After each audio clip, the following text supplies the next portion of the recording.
everyone, and Assalamu alaikum. Maha here with another series. Today I am starting off another series where I invite you to plan a month's worth of school lunches with me. I'll start off with some important tips before making a plan, and then I'll show you how to make a plan so it lasts a month. I share some of my recipes with you that my kids love to have as a school lunch, and then I'll show you how to freeze them properly. I am not a very organized person and I have never made monthly or weekly planners. My only reason to plan my kids' school lunches was to have my sweet beauty sleep in the morning. The first time I made a monthly plan was when my youngest was a few months old. I would be up all night feeding her and then slept at 5 in the morning. Within 2 hours, it would be time to wake up the other three for school and prepare their lunches. So I asked my 13-year-old that if I make lunches in advance, can you just pull them out of the freezer and pack them for yourself and your siblings? She was like, yeah, sure, no problem. And I was like, oh, I am blessed. So instead of sleeping 2 hours, I got 3 hours. And if you are a mother, you know how much that really helps.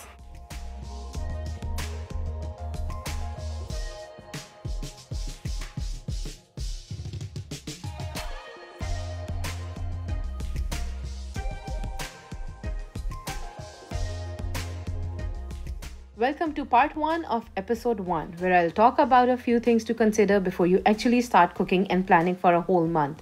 I have learned these tips the hard way and I thought I would share it with you guys to make things easier for you.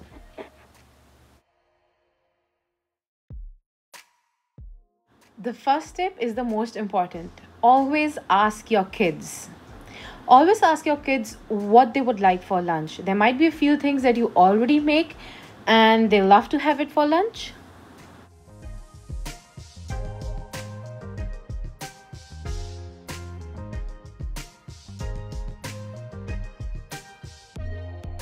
Second tip is to make tried and tested lunches. For example, there are a few foods that you like and they don't, but it's easier for you to make and you make it for them.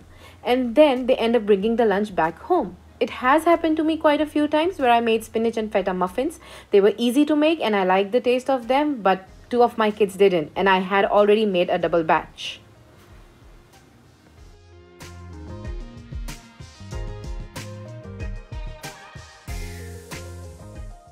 Now, my third tip is related to cooking in batches. If you're trying out new recipes, then make a small portion and try it out with your children.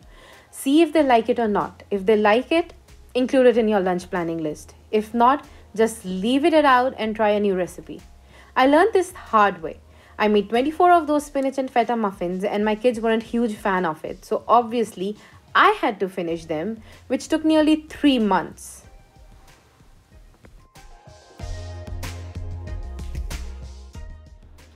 So the fourth tip is include your kids in making the monthly plan.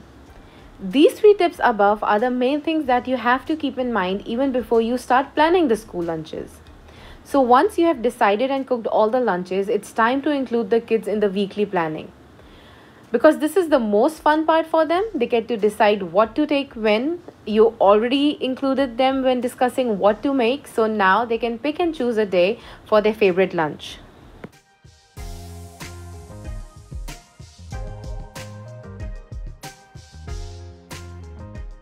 Wait, I'll show you what I did. I made this plan in February before the COVID started. I set them down. We had already discussed what lunches they wanted to take. I just asked them what they would like to take on Mondays, on Tuesdays, and so on. It became easier for me and I didn't have to do much thinking.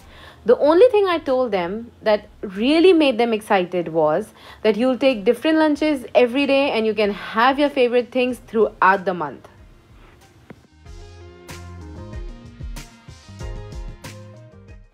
These tips are helpful if you already know what lunches you want to make. But if you have no idea what to make, then this is how to decide.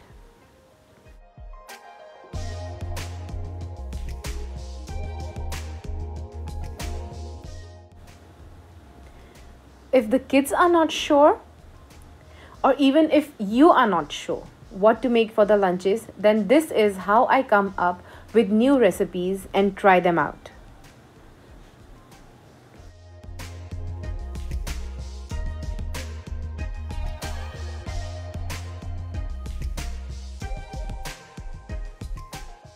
The first thing is to decide on two main things. First one is the base, and the second one is the filling or topping.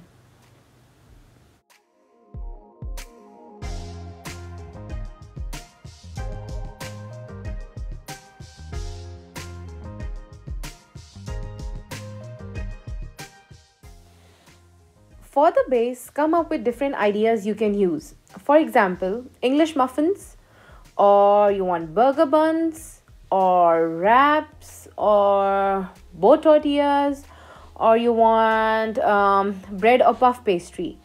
There are so many things and ideas you can come up with. You can use all of these as a base.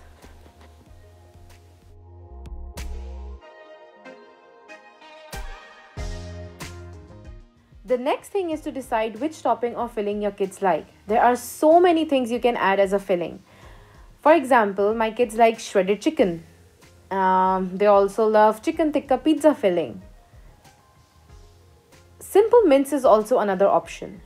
I add some veggies in mince and kids love it. What else? Yeah, boiled and spiced potatoes. And then there is a combination of shredded chicken and spiced potatoes. So see what your kids like and add it to the list.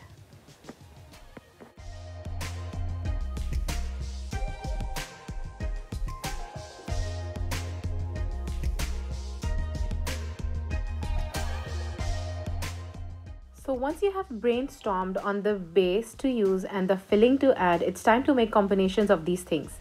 It's even better if you include your children at this time. It would be much easier for you with them giving the ideas.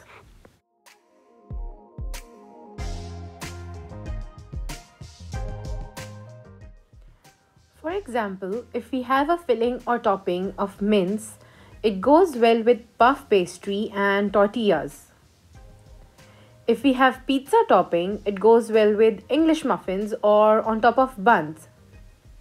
The potato and chicken mixture goes well with puff pastry, sandwiches and tortillas.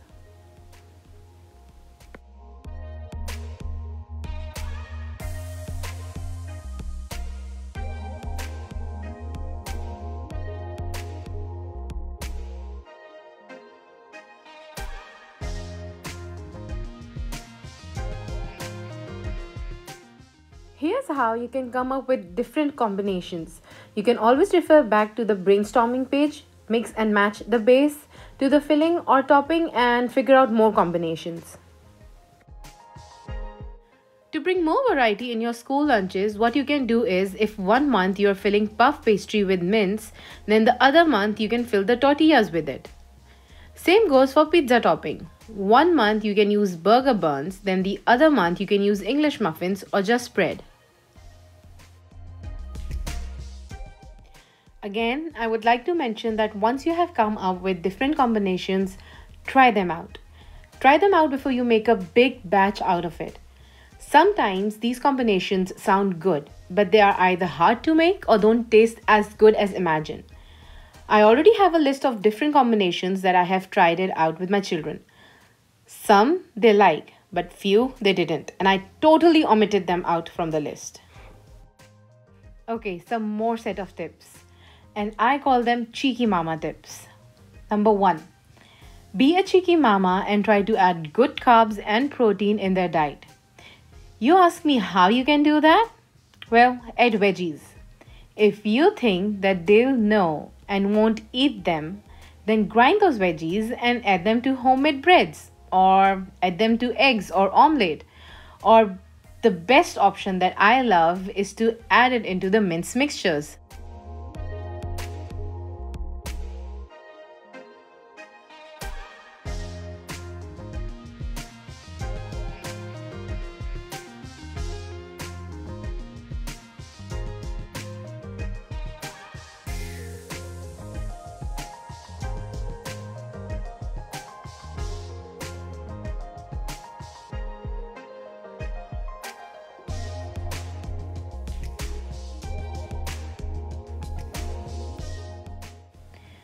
For carbs, use good carbs or healthy carbs like oats and whole wheat flour instead of normal everyday flour.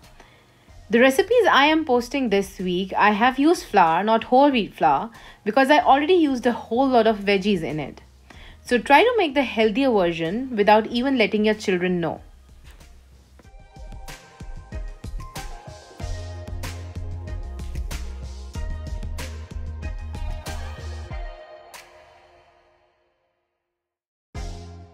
The second cheeky mama tip is to hide the veggies in their lunches.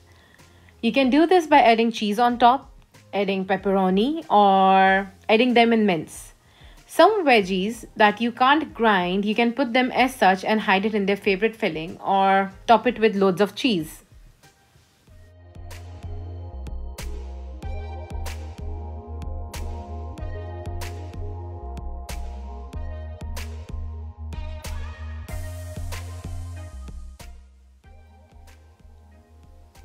The third cheeky mama tip is very important.